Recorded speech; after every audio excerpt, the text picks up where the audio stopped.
ప్రార్థన చేసుకుందాం. దయచేసి అందరూ ప్రార్థనలోకి వించండి. చిన్న ప్రార్థన, వాక్య పరిచర్య నిమిత్తం ప్రార్థన. అత్యున్నత సింహాసనం మీద ఆసీనుడమైన దైవమా, నీకు వేలాది వందనాలు, స్తుతులు, స్తోత్రాలు చెల్లించుకుంటున్నాము తండ్రి. ప్రభా తండ్రి, మరి యొక్క 2024 సంవత్సరం జూన్ మాసంలోనికి 2వ తేదీలోనికి మమ్మలను ప్రవేశపెట్టిన పరమ తండ్రి, నీకు స్తోత్రములు తండ్రి. ప్రభా తండ్రి, నీ సన్నిధానములో మరి వర్షము తండ్రి బయట పడుతున్నప్పటికీ ప్రభా మంచి వాతావరణం మాకు తండ్రి దయచేశారు. ఎందుకంటే ప్రభా మరి మందిరంలో తండ్రి సరైన సౌకర్యం లేనప్పటికీ మరి విపరీతంగా వర్షం పడితే తండ్రి మేము ఆరాధించలేమయ్యా. తండ్రి దయచేసి మరి కొన్ని నిమిషాలు నీ వాక్యాన్ని విత్తుతుండగా తండ్రి ప్రకృతిని తండ్రి మీ స్వాధీనపరుచుకోమని మేము ప్రార్థించుకుంటున్నాం తండ్రి. సహాయమును దయచేయండి. నీ మాటలు వింటున్న మా అందరికీ వినగలిగే చెవులు, గ్రహించగలిగే మనస్సును మీరు దయచేయమని మేము ప్రార్థిస్తున్నాం. సహాయమును అనుగ్రహించండి. నీ ఆత్మతో నడిపింపును దయచేయండి. చెబుతున్న నాకు నీ పిల్లల మాటలు వింటున్న వారందరికీ దయచేయమని, సహాయమును అనుగ్రహించమని, కృపతో మేలులతో మమ్మలను మీరు దీవించి ఆశీర్వదించమని, ఈ ప్రాంతానికి ప్రభ దీవెనకరంగాను తండ్రి పరిచయం ఉండడానికి సహాయమును అనుగ్రహించమని, అందరైతే కూర్చొని నీ మాటలు వింటున్నారు వారందరూ మీరు జ్ఞాపకం చేసుకోమని, మీ కుమారుడు మా రక్షకుడైన యేసుక్రీస్తు నామమున ప్రార్థించి వేడుకుంటున్నాము తండ్రి. ఆమేన్. సౌండ్ బాగుందా? వినబుద్ధిగా ఉందా? క్లారిటీ వినిపిస్తుందా? ఏమైనా మార్చాలా? మరి యేసుక్రీస్తు నామములో మీ అందరికీ నా ప్రత్యేకమైన వందనాలు తెలియజేసుకుంటున్నాను. అలాగే మరి యేసుక్రీస్తు ప్రార్థన మందిరం ద్వారా మూలపేటలో ఉన్న గ్రామ పెద్దలందరికీ, గ్రామ కాపురస్తులందరికీ మరి ఈ పరిచర్య నిమిత్తము మరొకసారి నాకు మీ అందరికీ నా నిండు వందనాలు తెలియజేసుకుంటున్నాను. మరి ఎవరైనా సోషల్ మీడియా ద్వారా ఈ మాటలు వింటే వారందరికీ కూడా నా ప్రత్యేకమైన వందనాలు తెలియజేస్తున్నాను. ఒక అద్భుతమైన సందేశం మనం విందాం. మనం మొదటగా దేవుని సన్నిధానములో ఉన్నామనే భయము మనకుంటే ఖచ్చితంగా దేవుని మాటలు మనకి అర్థమవుతాయి. నేను లేదు మా ఇంట్లో ఉన్నట్టుగా నేను కూర్చున్నాను, మా ఇంట్లో ఉన్నట్టుగా ఇక్కడ ఫ్యాన్ ఉంది, లైట్లు ఉన్నాయి కదా, కుర్చీలు ఉన్నాయి కదా, మా ఇంట్లోని కూర్చున్నట్టుగా నేను ఇక్కడ కూర్చుంటాను, అక్కడ కాలు షాపుకున్నట్టుగా నేను ఇక్కడ కాలు షాపుకుంటాను, అక్కడ మాట్లాడుకున్నట్టుగా నేను ఇక్కడ మాట్లాడుకుంటానంటే దానికి దీనికి తేడా ఏమీ ఉండదు. ఎప్పుడైతే మనము దేవుని సన్నిధానానికి వచ్చానో దేవుడు ఈరోజు నాతో ఏం మాట్లాడతాడు అనే ఆసక్తితో మనం దేవుని మాటలు వింటే ఆ మాటలు మన హృదయములోనికి లోపలికి వెళ్ళి పనిచేస్తాయి. దేవునికి స్తోత్రం కలుగును గాక. అర్థమవుతుందా? లేదు నేను సరదాగా వచ్చాను, కాసేపు కూర్చొని వెళ్ళిపోతాను, పర్లేదులే ఏదో చెప్పుకుంటారులే అన్నట్టుగా కాకుండా దేవుడు అసలు ఏం మాట్లాడతాడు దేవుడు ఈరోజు నాతోటి? ఈ జూన్ మాసంలో 2వ తేదీలో నేను దేవుని మందిరానికి వచ్చాను కదా. మందిరానికి వచ్చిన నేను కొన్ని నిమిషాలు ఆయన మాటలు వినడానికి వచ్చాను, లేకపోతే ఎవరో బలవంతకారంగా తీసుకొచ్చారో, లేకపోతే ఎవరో పిలిచారని నేను వచ్చాను. ఏదేమైనప్పటికీ మనం వచ్చాం కాబట్టి ఇది దేవుని సన్నిధి. ఇక్కడ దేవుడు సంచరిస్తాడు, దేవుని సన్నిధి తోడుగా ఉంటుంది, దేవుని యొక్క కనుదృష్టి ఇక్కడ ఉంటుంది కనుక నన్ను చూస్తున్నాడు కనుక నా ప్రవర్తన బాగోవాలి, నా బిహేవియర్ బాగోవాలి, నా ప్రవర్తన బాగోవాలని మనకు భయం ఉంటే ఖచ్చితంగా ప్రతి వ్యక్తిలో కూడా ఆయన పని చేస్తాడు తెలుసా? ప్రతి వ్యక్తిలో కూడా ఆయన వాక్యం పనిచేస్తుందో తెలుసా? చాలా జాగ్రత్తగా వినాలి. ఒక మంచి విషయాన్ని ఈరోజు మనతో మాట్లాడుతున్నాము. ఈరోజు మనం మాట్లాడబోయే అంశం పేరేంటంటే, ఓ క్రైస్తవుడా, కీడుకు ప్రతి కీడు, దూషణకి ప్రతి దూషణ చేయొద్దు. ఏం చెప్పాను? ఎవరితో మాట్లాడుతున్నాడు ఇది? దేవుని వెంబడించాము, దేవుని బాప్తిసం తీసుకున్నాము, దేవుని సన్నిధికి మేము వచ్చాము, దేవుని సన్నిధానములో మేము ఆయన స్తుతిస్తున్నాము, ఆయన ఆరాధిస్తున్నాము, ఆయన గణపరుస్తున్నాము. మేము దేవుని పిల్లలము, మేము దేవుని పిల్లలము అని చెప్పుకుంటున్నారు కదా. వారందరితో దేవుడు ఏమని మాట్లాడుతున్నాడంటే, ఓ క్రైస్తవుడా, కీడుకు ప్రతి కీడు, దూషణకి ప్రతి దూషణ నువ్వు చెయ్యొద్దు. చాలా జాగ్రత్తగా విందాం. ఇప్పుడు పిల్లలు ఉన్నారనుకోండి, పిల్లలు పక్క పిల్ల, పక్క పాప, పక్క అబ్బాయి, పక్కన కూర్చున్న అబ్బాయి ఆ పక్కన అతన్ని కొట్టాడనుకో, పిల్లలు ఏం చేస్తారు? వెంటనే కొడుతుంటారు. మనం చూస్తుంటాము. ఏం చేస్తారంటే ఫస్ట్ నన్ను కొట్టారు కాబట్టి నేను కొట్టానంటారు. ఇంట్లో అన్న చెల్లెలు కానీ, అన్నదమ్ములు కానీ, అక్క చెల్లెలు కానీ ఉంటే మనకి ఎక్కువ కంప్లైంట్లు వచ్చి ఏంటంటే, నాకు కూడా ముగ్గురు పిల్లలు ఉన్నారు కనుక, ముగ్గురు కూతుర్లు ఉన్నారు కనుక, ఎందుకు కొట్టేవారంటే ఫస్ట్ నన్ను కొట్టింది కాబట్టి నేను కొట్టానని సమాధానం చెప్తారు. మనం కూడా సమాజంగా సహజంగా ఇది అందరి ఇంట్లోనూ, అందరి కుటుంబాల్లోనూ ప్రతి చోట జరిగే విషయమే. అయితే వారికి అంత అవగాహన లేకపోవచ్చు. అంటే కొడితే నేను తిరిగి కొట్టాలి, తిడితే నేను తిరిగి తిట్టాలి, అది తప్పు, అలా చేయకూడదు. మనం క్రైస్తవులు అని పిల్లలకి తెలియకపోవచ్చు కానీ, తెలీదు గనుక వారు అలా ప్రవర్తిస్తారు. కానీ మనకి వయసు వచ్చింది, జ్ఞానం ఉంది, బుర్ర ఉంది. అది ఏది మంచో ఏది చెడో అన్నీ దేవుడు మనకి తెలియజేస్తున్నాడు, బయలుపరుస్తున్నాడు. అని సన్నిధానానికి వస్తున్నాం, ఆయన మాటలు వింటున్నాం, ఆయన స్తుతిస్తున్నాం, ఆయన ఆరాధిస్తున్నాం, బాప్తిసం తీసుకున్నాం, మారుమనసు పొందాం. అని సన్నిధానములో రొట్టు ద్రాక్షారసం తీసుకుంటున్నాం, ఎన్నో విలువైన మాటలు మనం వింటున్నాం. ఇవన్నీ వింటున్న మనము కూడా మనమేం చేయాలి? మనమేం చేస్తామంటే కొన్నిసార్లు ఎవరైనా పొరపాటున మనకి ఏదైనా కీడు చేస్తే ఈడెక్కడ దొరుకుతాడా, ఎక్కడ ప్రతీకారం నేను తీర్చుకోవాలని ఎదురు చూస్తాం తెలుసా మనం. ఎక్కడ దొరుకుతాడు, ఈడు నన్ను కీడు చేశాడు, ఈడు నాకు నష్టం చేశాడు, ఈడు నన్ను దూషించాడు, నన్ను తిట్టాడు, నా పరువు పోయింది, నేను 10 మందిలో తిరుగుతున్న నన్ను ఈడు పలానా మాట అంటాడా, ఈడు ఎక్కడ దొరుకుతాడని ఏం చేస్తాడంటే ఒక టైం కొరకు చూస్తారు. ఖచ్చితంగా ఆ టైం రాని వస్తుంది. ఏం చేస్తాడంటే ప్రతి దూషణ చేసేస్తాడు.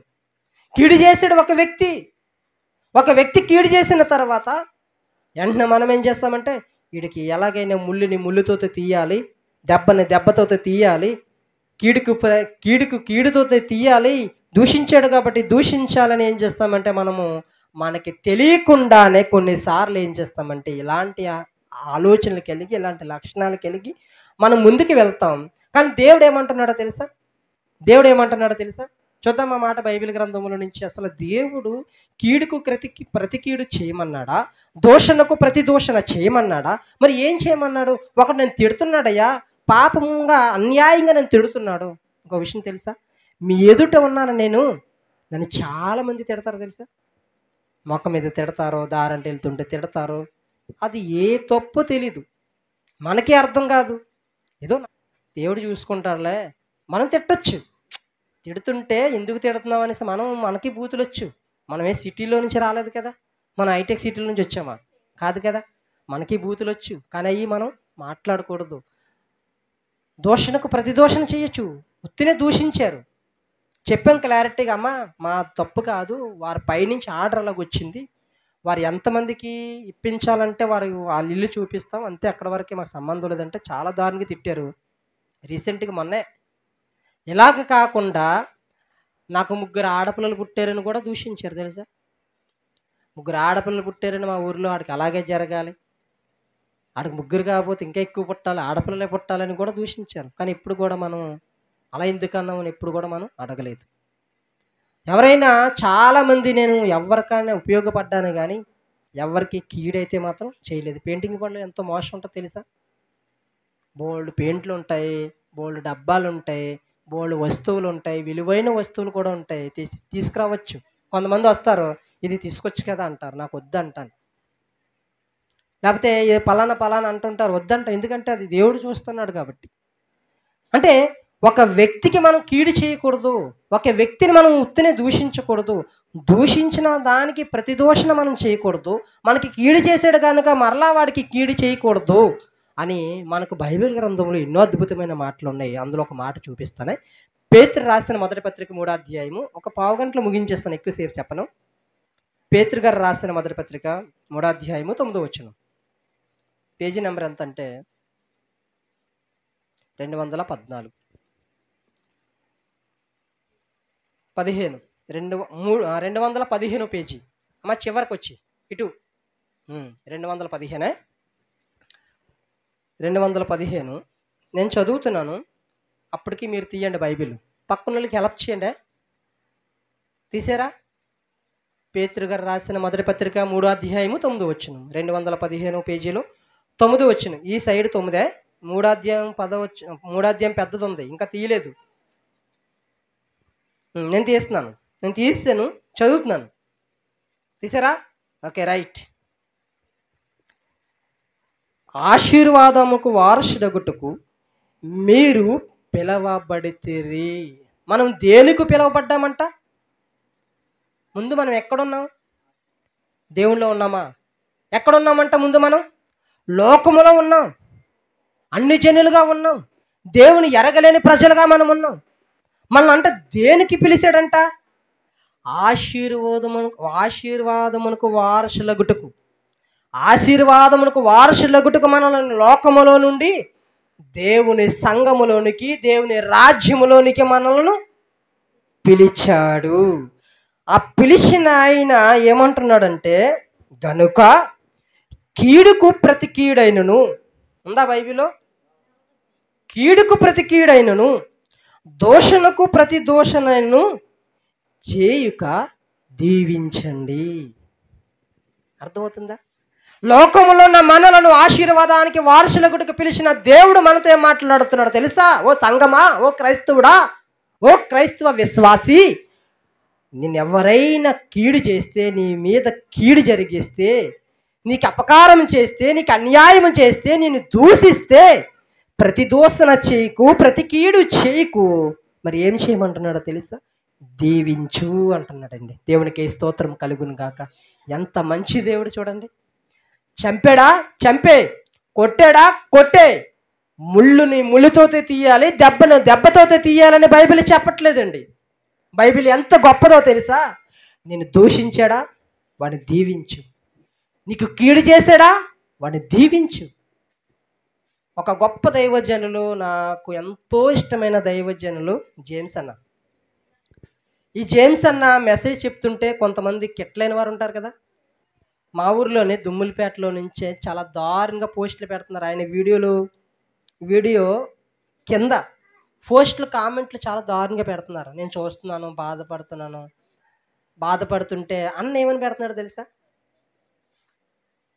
అద్భుతమైన మాటలు. నిజంగా మనిషి అనేవాడికి హృదయం అనేది ఉంటే, దేవుని ఆత్మ పని చేస్తే అక్కడికక్కడికి కుమిలిపోతాడు తెలుసా? అప్పటికప్పుడే కుమిలిపోతాడు ఆ వ్యక్తి. ఏమన్నాడు తెలుసా?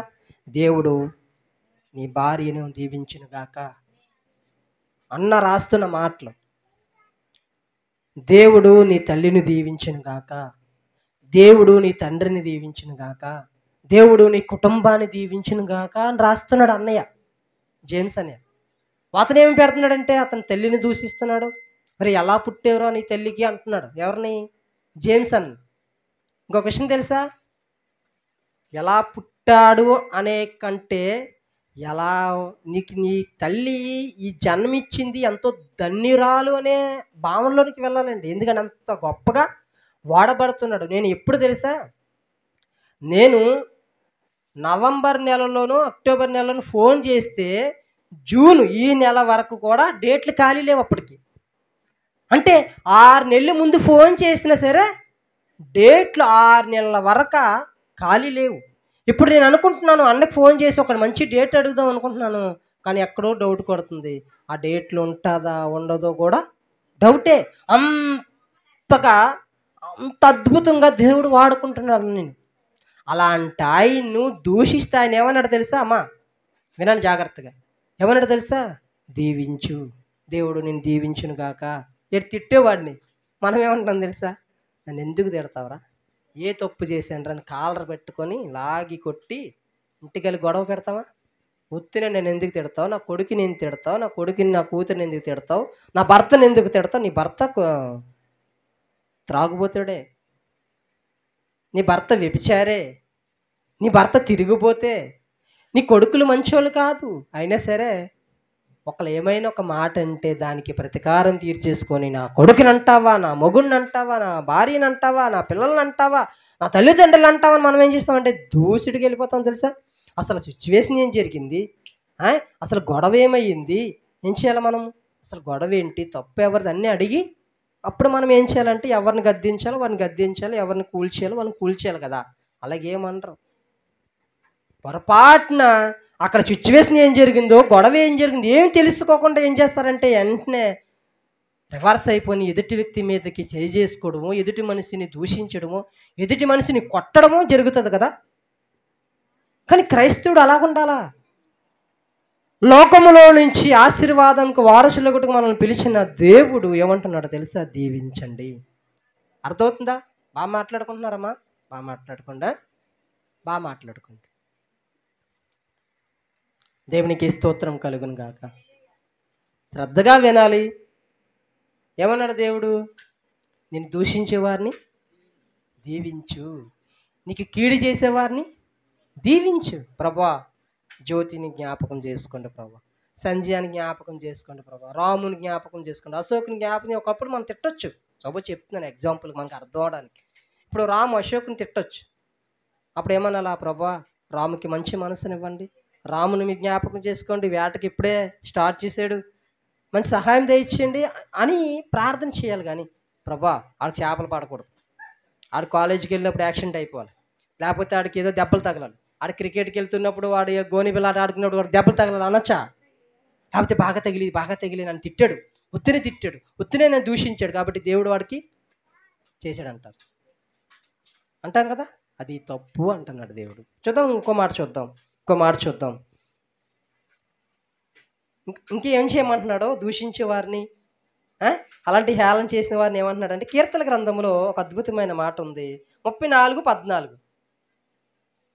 అందుకే బైబిల్ పుస్తకాల పేర్లు నేను బైబిల్ క్లాసులో పదే ఎందుకు చెప్తున్నాను, నత్తికొట్టి ఎందుకు చెప్తున్నానంటే బైబిల్ వెంటనే తీస్తారండి. 66 పుస్తకాల పేర్లు సండే స్కూల్ పిల్లలకి ఎందుకు నేర్పిస్తున్నానో తెలుసా? మనం ఒకవేళ అక్షరాలు చదివే జ్ఞానం పిల్లలకు వచ్చేసింది అనుకో, బైబిల్లో అక్షరాలు చదివే జ్ఞానం వచ్చేసింది అనుకో, ఈ 66 పుస్తకాల పేర్లు వచ్చేసాయి అనుకో, కీర్తన గ్రంథం ఎక్కడుంది ఈజీగా అర్థమైపోతుంది. యోబు పక్కన ఉంటుంది, సామెతలు ముందు ఉంటుంది, మధ్యలో ఉంటుంది, సగం పేజీ మధ్యలో ఉంటుంది అని అర్థమైపోతుందా కొంతవరకనా? పేజీ నెంబర్ చెప్తున్నానే 463, 68, 468 పేజీ, 34వ అధ్యాయము 14వ వచనంలో ఏముంది? కీడు చేయటం మాని మేలు చేయము. దేవునికి స్తోత్రం కలుగును గాక. కీడు చేయటం మాని మేలు చేయరా నాయనా. ఓ క్రైస్తవ విశ్వాసి, ఎదుటి వ్యక్తికి ఎప్పుడు నీ ద్వారా కీడు మాత్రం జరిపించకూడదు. అయ్యో పలానా వ్యక్తి వల్ల నేను నష్టపోయానండి, పలానా వ్యక్తి నన్ను మోసం చేశాడండి, పలానా కుటుంబం నన్ను నాశనం చేసేసిందండి అని ఎవ్వరు సాక్ష్యం మన మీద చెప్పకూడదంట.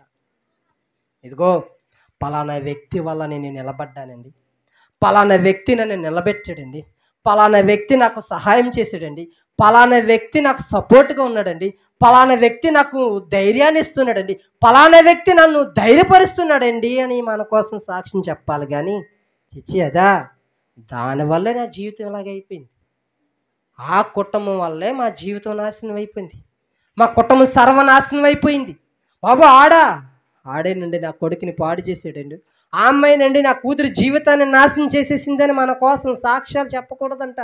ఏం చెప్పాలి తెలుసా?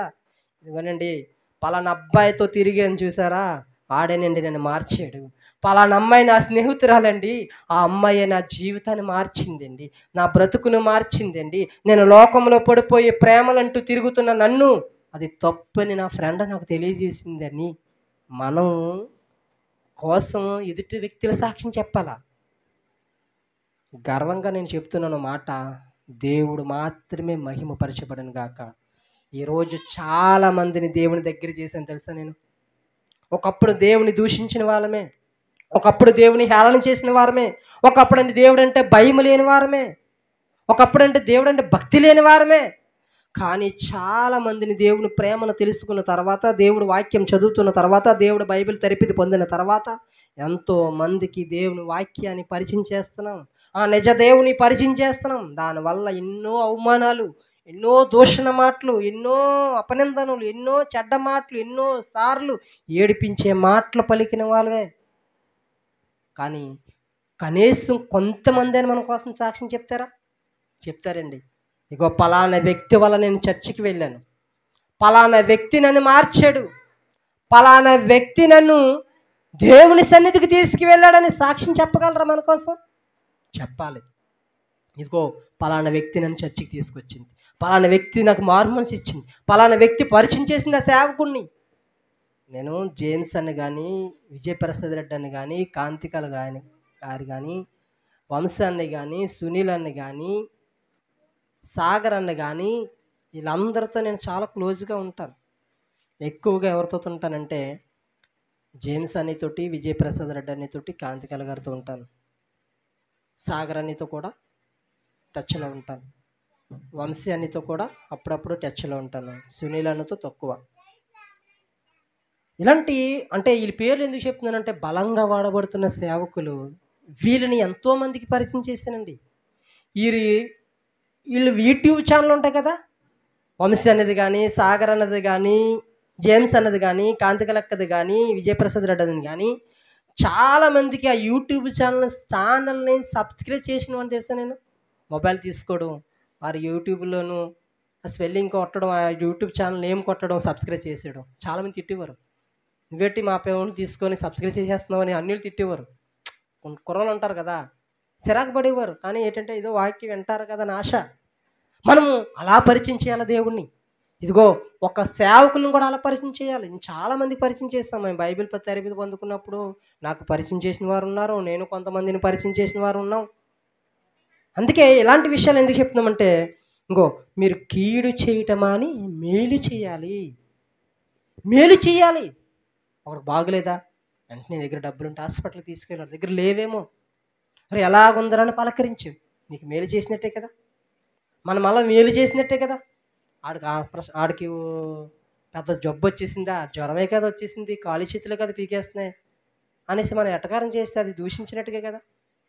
అదే అరే వెళ్దామా, సెంటర్కి వెళ్దామా, డైరెక్ట్ ట్యాబ్లెట్లు తీసుకురానా, లేకపోతే ఇంజక్షన్ చేయిద్దామా, హాస్పిటల్కి వెళ్దామని మనం రిక్వెస్ట్ చేసామనుకోండి, ఎంత బాగుంటుంది, ఎంత రిలీఫ్ అవుతాడు తెలుసా ఆ వ్యక్తి.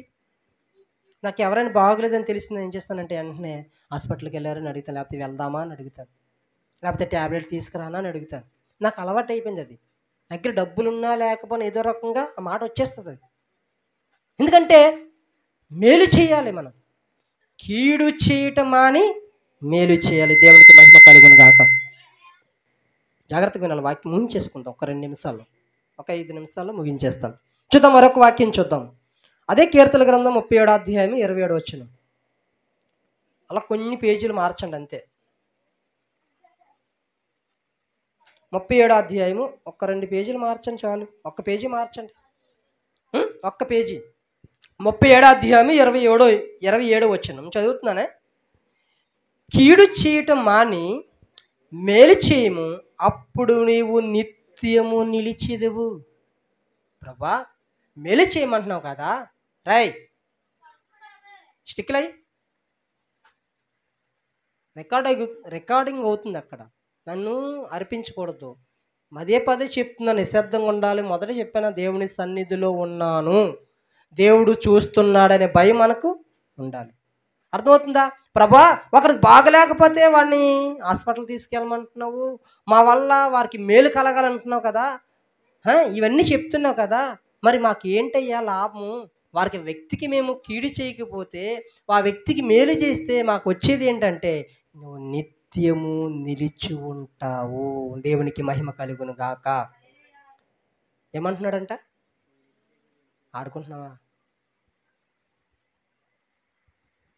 ఏమంటున్నాడంట? చెప్పండి, మాటలు రావా?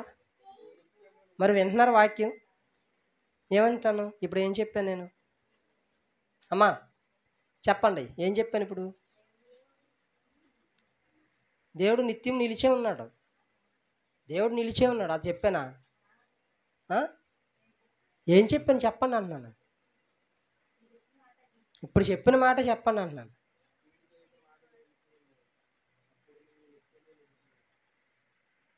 ఏం చెప్పాను?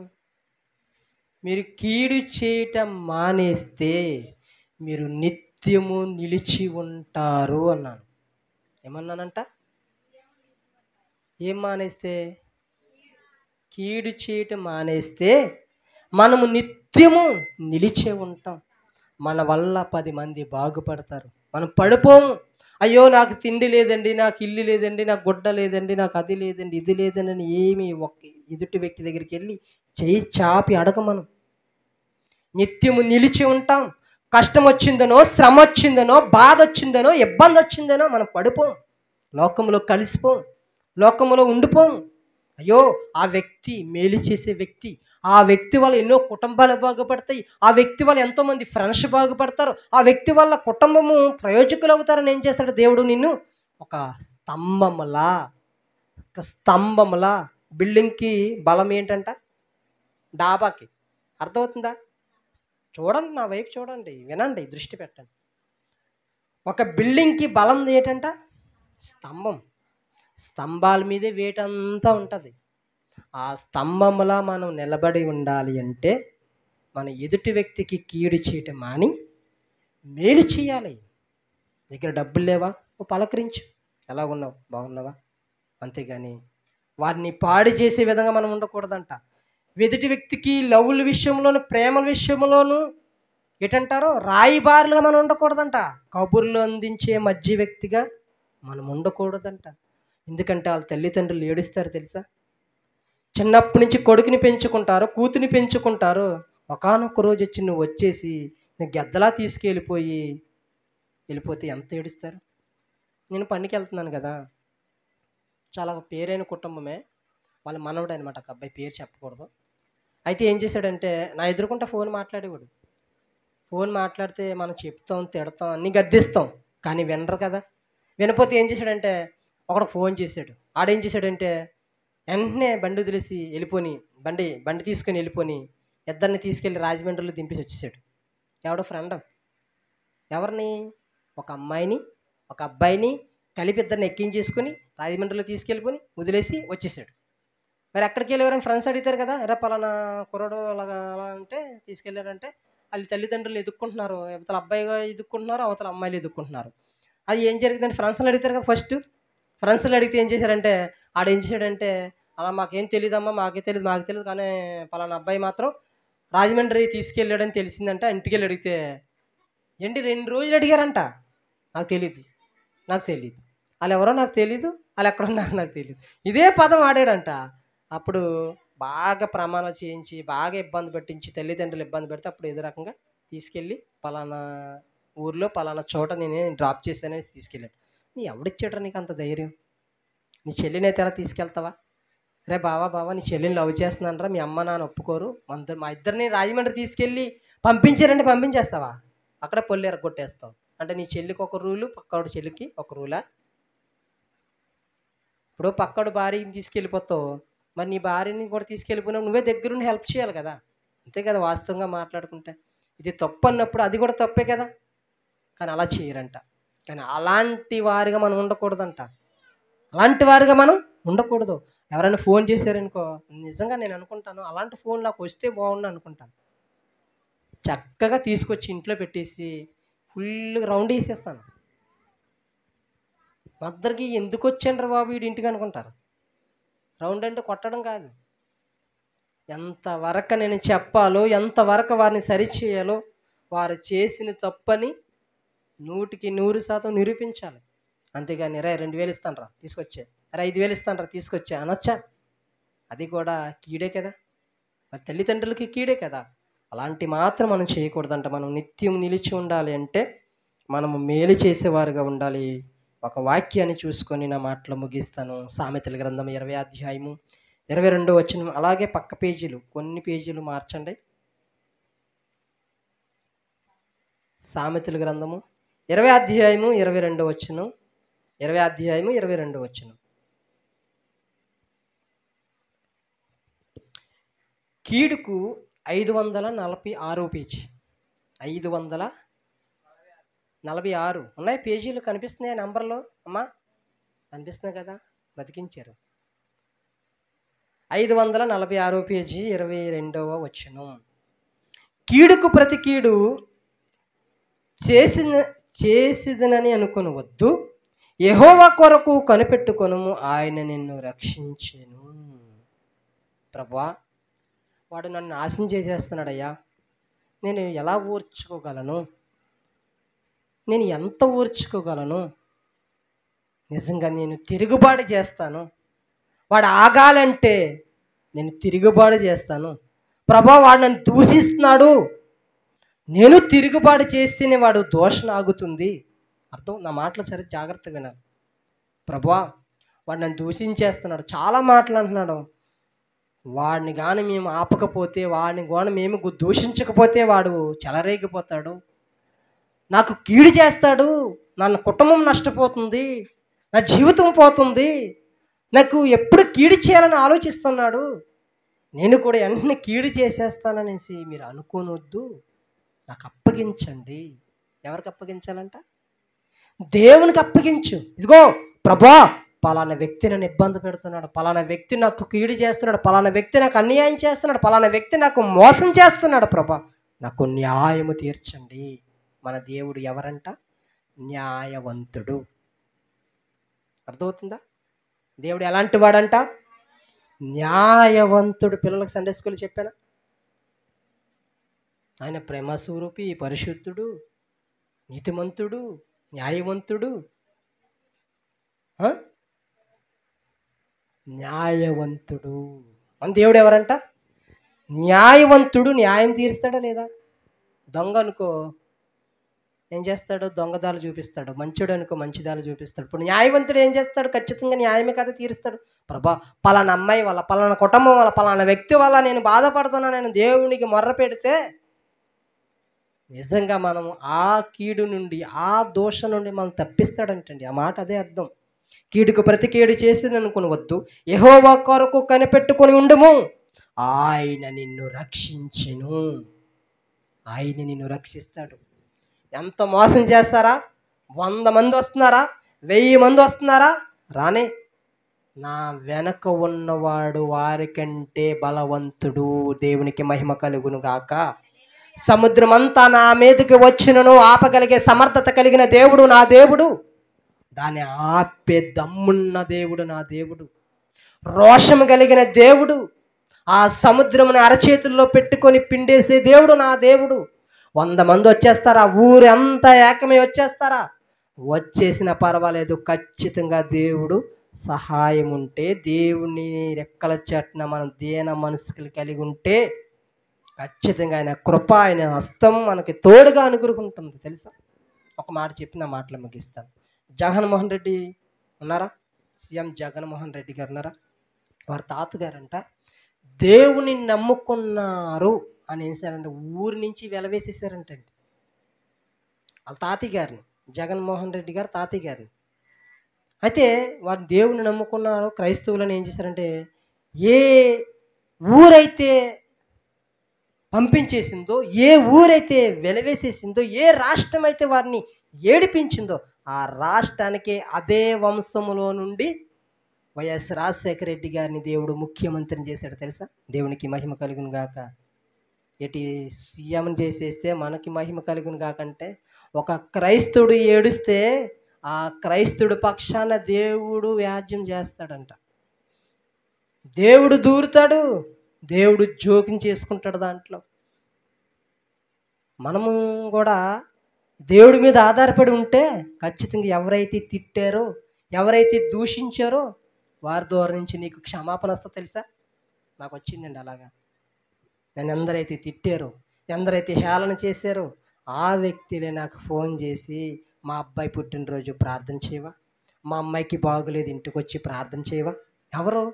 ఒకప్పుడు నన్ను తిట్టేవాళ్ళే, ఒకప్పుడు దేవుణ్ణి నమ్ముకున్నానని నేను హేళన చేసేవారే, చాలా మాటలనేవారే. ఏం సంపాదించేసేవారా దేవుళ్ళలోకి వెళ్ళి?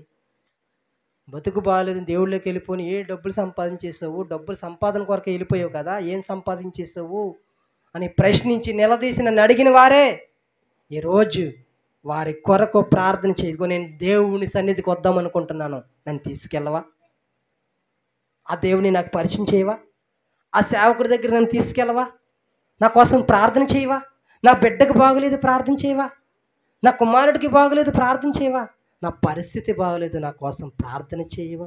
చాలదా మనకి? ఎవరైతే మనం దూషించారో, ఎవరైతే మనకి కీడు చేశారో ఆ వ్యక్తులే మన దగ్గరికి వచ్చి మన సహాయం ఏ విషయంలో దూషించారో, ఏ విషయంలో కీడు చేశారో ఆ విషయంలోని దేవుడు మనకు సహాయముగా చేయమని, దేవుడికి సహాయం చెయ్యి, నా కొరకు ప్రార్థన చెయ్యి అంటున్నారంటే ఈ జీవితానికి చాలండి. మనం కూడా అలాగుండాలి. ఇదిగో ఒక వ్యక్తి నన్ను తిట్టేసాడు వెంటనే తిట్టేయాలి. ఒక వ్యక్తి నన్ను కొట్టేసాడు వెంటనే కొట్టాలి. ఒక వ్యక్తి నన్ను పెన్సిల్ తీసుకున్నాడు వాడి పెన్సిల్ కూడా నేను తీసుకోవాలి. ఒక వ్యక్తి నన్ను ఇలా మోసం చేశాడు వెంటనే నేను వాడు మోసం చేసేయాలి. ఇదిగో అది నన్ను కొట్టేసింది. ఎందుకు కొట్టావమ్మంటే ఆ ఫస్ట్ అమ్మాయి కొట్టింది, తర్వాత నేను కొట్టాను. వాళ్ళ పిల్లలు తెలియకపోవచ్చు, మన పెద్దోళ్ళం కదా, మనకి జ్ఞానం ఉంది కదా, మనం అలా చేయకూడదంట. నేను తిట్టావా పర్లేదు తిట్టుకొని, దేవుడు ఉన్నాడు. ఏ నోరైతే నేను తిట్టిందో అదే నోరు దగ్గరికి వచ్చి నేను క్షమాపణ అడిగితే తెలుసా, ఒక వ్యక్తిని విపరీతంగా కొట్టాడంటే తిట్టాడంటండి దేవుని నమ్ముకోకముందు. ఎప్పుడైతే దేవుని నమ్ముకున్నాడు అలాంటి మాటలన్నీ వింటాం కదా, వెంటనే ఆ ఊరు వెళ్ళంట కాళ్ళ మీద పడిపోయాడంట. అన్నయ్య నన్ను క్షమించు బాబు, ఎందుకురా బాబు, ఎప్పుడో జరిగిపోయిన గొడవ ఇప్పుడు ఎందుకురా అంటే, నన్ను క్షమించు, నేను తప్పు చేశాను, నేను కొట్టాను, నేను తిట్టాను, నువ్వు క్షమిస్తానంటేనే నీ కాళ్ళు వదులుతానని కాళ్ళు పట్టేసుకుని ఏడుస్తున్నాడు అంటండి. ఆ వ్యక్తి ఒకసారి చెప్పాడు నాకు, పలానా వ్యక్తి నేను కొట్టాను, పలానా వ్యక్తి నేను తిట్టాను. ఆ వ్యక్తి ఇద్దరు తోలుళ్ళు అనమాట. ఆ వ్యక్తి దగ్గరికి వెళ్ళి కాళ్ళు పెట్టుకొని ఏడుస్తున్నాడంట, నన్ను క్షమించు అన్నయ్య, నన్ను క్షమించు, నన్ను క్షమిస్తానని నేను వదిలేస్తాననేసి. అంటే మనము వాళ్ళు కాళ్ళు ఎట్టుకుంటారనో వాళ్ళు బతిమాలుకుంటారనో కాదు, నిజంగా మనం ఓర్చుకోలేని పరిస్థితులను దేవునికి అప్పగిస్తే ఖచ్చితంగా దేవుడే వారి మనసులను మారుస్తాడు. ఇగో పలానా వ్యక్తి నన్ను తిడుతున్నాడు, నేను అదే అంటాను. మూలపేటలో కూడా నేను చాలామంది దూషించారు, తప్పుడు నిందలు కూడా వేశారు, కానీ ఎప్పుడు నేను ఎందుకు అన్నావు అని అడగలే తెలుసా. ఎందుకంటే మనమేంటో మనకి తెలుసు, మనమేంటో దేవునికి తెలుసు. మనం ఒకవేళ తప్పు చేసామనుకో దానికి సరెండర్ అవుతాం. తప్పు చేయలేని రోజు నేను ఎదా అంటాను, ఈ మధ్యన ఎక్కువగా నేను వాడుతున్నాను, ఒక మాట నేను అంటున్నావు కదా కానీ దేవుడు వింటున్నాడు తెలుసా. ఒక మాట నేను అనొచ్చు కానీ దేవుడు వింటున్నాడు. దూషిస్తున్నావా, హేళన చేస్తున్నావా, కొంతమంది తాగుతారు, తాగడానికి రమ్మంటున్నారు. నన్ను పెయింటింగ్ బండిలోకి వెళ్తున్నాను కదా, తాగడానికి రమ్మంటున్నారు. ఒరే నువ్వేం మాట్లాడుతున్నావు అర్థమవుతుందా, నన్ను ఎందుకు పిలుస్తున్నావురా, అసలు దేవుడు అని కూడా ఒకడు ఉన్నాడు, ఆయన చూస్తున్నాడు రా, ఎట్టకారంలో ఆడకూడదురా అని ఏదో రకంగా భయపెడుతున్నాను. వాళ్ళు తిట్టారు, వాళ్ళు తాగడానికి పిలిచారు కదా అనేసి, అవడరా నువ్వు అది ఇది అని అనట్లేదు. వాళ్ళకి అర్థమయ్యే విధంగా నేను చెప్తున్నాను. ప్రభా ఏటి ఇలా మాట్లాడుతున్నారు అనుకుంటున్నాను. దేవునికి అప్పగిస్తే ఖచ్చితంగా దేవుడు మనలను న్యాయం చేస్తాడు, రక్షిస్తాడు, కాపాడుతాడు. ఎవరైతే మనకు కీడు చేయాలనుకుంటున్నారో, ఎవరైతే మనం దూషిస్తున్నారో వారిని ప్రేమ, వారు మనల్ని ప్రేమించే విధంగా వారి మనసులను మార్చేస్తాడు. దేవునికి మహిమ కలుగును గాక. వినబడుతుందా? మనము కీడుకు ప్రతి కీడు, దూషణకు ప్రతి దూషణ మనం చేయకూడదు. వారికి మేలే చేయాలి కానీ కీడు మాత్రం మన ద్వారా ఎట్టే పరిస్థితుల్లోనూ వెళ్ళకూడదు. పలానా వ్యక్తి వల్ల నేను పాడైపోయాను, నన్ను స్కూల్లో ఎగ్జామ్స్లో పాస్ అవ్వడానికి కారణం పలానా వాడే, నేను కాలేజీ మానేయడానికి కారణం పలానా వాడే. కొంతమంది అంటారు, ఇద్దరు తల్లిలు ఇలా మాట్లాడుకుంటున్నారు, నీ కొడుకుతో తిరిగి నా కొడుకు తాగుబోతుడు అయిపోయాడు అంటే ఆవిడంటుంది, నీ కొడుకుతో తిరిగి నా కొడుకు తాగుబోతుడు అయిపోయారు అంటున్నారు. వీళ్ళిద్దరు ఎవరు తెలిస్తే నా బంధువులే. నాకు నవ్వు వస్తుంటుంది. ఇద్దరు తాగుబోతులే, ఒకడేమో మేనత్త కొడుకు, ఒకడేమో పెద్దమ్మ కొడుకు. వీళ్ళిద్దరు అనుకుంటారు, నీ కొడుకుతో తిరిగినే నా కొడుకు పాడైపోయాడు, తాగుబోతుడు అయిపోయాడు అంటే, నీ కొడుకుతో తిరిగి నా కొడుకు పాడైపోయి తాగుబోతుడు అయిపోయాడు అంటారు. ఆ సాక్షి మంచిదా? నీ కొడుకుతో తిరిగితే నా కొడుకు బాగుపడ్డాడు, నీ కూతురుతో తిరిగితే నా కూతురు బాగుపడుతుంది అంటే ఎంత బాగుంటుంది చూడండి. అమ్మాయితో తిరిగితే నేను అంటాను, కొంతమంది నేను చిన్న పిల్లలు కూడా చెప్పేస్తాను, ఇంకో పలానా వారితో మాట్లాడకండి, ఎందుకంటే వారు మంచోళ్ళు కాదు. నేను ఎన్నో కండిషన్లు ఎందుకు పెడతానంటే ఆ వ్యక్తులు మంచోళ్ళు కాదు కాబట్టి, ఆ స్వభావాలు మంచివి కాదు కాబట్టి దూరంగా ఉండమని చెప్తాను. నేను చాలామందికి చెప్తాను, అలాగని మాట్లాడొద్దన్ను, దూరంగా ఉండడం మంచిది. రాసుకొని పూసుకొని ఉండడం వల్ల మనకే ప్రమాదం. నేను కూడా అంతే, నాకు కీడు చేయాలనుకుంటున్నారా, అక్కడి నుంచి నేను కొంచెం దూరం అవుతాను. వాళ్ళకి కొంచెం దూరం అవ్వకపోతే ఏమవుతుందంటే ఏదో రకంగా మనకి కీడు తలపెడతారు. వాళ్ళ ప్రవర్తన మంచిది కాదు మనకు తెలిసిపోతుంది, వారు బిహేవియర్ మంచిది కాదు, వారి యొక్క మాటలు బాగాలేవు, అన్నీ బాగాలేవు అని మనం ఏం చేస్తాం, అక్కడి నుంచి నెమ్మదిగా మన పిల్లల్ని కూడా, అందుకే ఏదైనా గొడవ అవుతుంది మా వీధిలో, పిల్లల్ని లోపల పంపించేస్తాను. ఎందుకంటే ఆ మాటలు వింటారని భయం, ఆ బూతులు తిడుతుంటే బూతులు వింటారని భయంతో లోపలికి వెళ్ళాలని కొడుతుంటాను, పంపించేస్తుంటాను. ఎందుకంటే అది మంచి పద్ధతి కాదు, అది మంచి సంభాషణ కాదు. బూతులు ఏదొక్క రోజు మనకి హృదయంలో ఆ బూతులు వెళ్ళిపోతుంటాయి. మనం కూడా మాట్లాడే సందర్భం వచ్చేస్తే ఆటోమేటిక్‌గా మాట్లాడేసేస్తాం. భయంతోటి మనం కొంతమందికి దూరం చేస్తాను. అలా కొంతమంది ఇంట్లోకెళ్ళాననుకో నేను మాట్లాడను. ఎందుకంటే ఆ వ్యక్తులు మంచోళ్ళే. అందుకే మనం అలాంటి ఆలోచన కలిగి ఉండాలి. ఇదిగో పలానా వ్యక్తితో మాట్లాడితే నా కొడుకు బాగుపడతాడు. పలానా వారింటికెళ్తే నా జీవితం బాగుపడతాను. ఒక అమ్మాయి అంటది, "అన్నయ్య మా ఆయన్ని తీసుకెళ్ళిపో అన్నయ్య నీ మీటింగ్స్‌కి, నీ మూలపేట ప్రాంతానికి" అంటాడు. అది ఎంత మంచి సాక్ష్యం. కానీ పిలుస్తాను ఆడు రాడు. అలా ఆవిడ ఏడుస్తది. ఈడు చర్చికెళ్ళడు, తిన్నంగా ఉండడు. కానీ రోజుకి ఏడుస్తది, "అన్నయ్య తీసుకెళ్ళిపో అన్నయ్య, తీసుకెళ్ళు అన్నయ్య" అంటే ఎక్కడ తీసుకెళ్ళను? రాలేనిది నేనేం చేయను. అర్థమవుతుందా? అలాంటి మంచివారుగా మనం ఉండాలి. నేనొక్కడినే మంచోడని అనట్లేదే. చాలామంది గొప్ప గొప్ప వాళ్ళున్నారు. ఈ స్థితిలో ఉండడానికి కారణం కూడా ఎంతోమంది దైవ సేవకుల యొక్క వాక్యాలు విని, ఎంతోమంది త్యాగమూర్తుల మాటలు విని, వారి జీవితాలను త్యాగం చేసుకొని, కష్టమనక, శ్రమనక, బాధనక, నిద్రనక ఏమి పట్టించుకోకుండా దేవునిలో బహుబలముగా వాడబడుతున్న దైవ సేవకులను ఆలోచనలను చూసి, వారి యొక్క బోధ విధానంను చూసి, ఇంకా మనం కష్టం వచ్చినా, ఇబ్బందొచ్చినా, ఎన్ని ఒడిదుడుకులొచ్చినా మనం ముందుకు నిలబడుతున్నామంటే, అలాంటి వారిని మనం చూస్తాం కాబట్టి దగ్గరుండి. పరిచర్యకొచ్చేసానా, వారితో కొంచెం దూరం ఏర్పడింది. ముందైతే కలిసి ఉండేవాళ్ళం. ఎక్కడికైనా కలిసి ఎళ్ళిపోయేవాళ్ళం. ఏ మీటింగ్‌లోకి ఎళ్ళిపోయేవాళ్ళం. కలిసి మాట్లాడుకునేవాళ్ళం. ఫోన్‌లు మాట్లాడుకునేవాళ్ళం. ఇవన్నీ ఉండేవి. అలా చెప్పుకోవాలి. ఇదిగో పలానా సేవకుడి వల్ల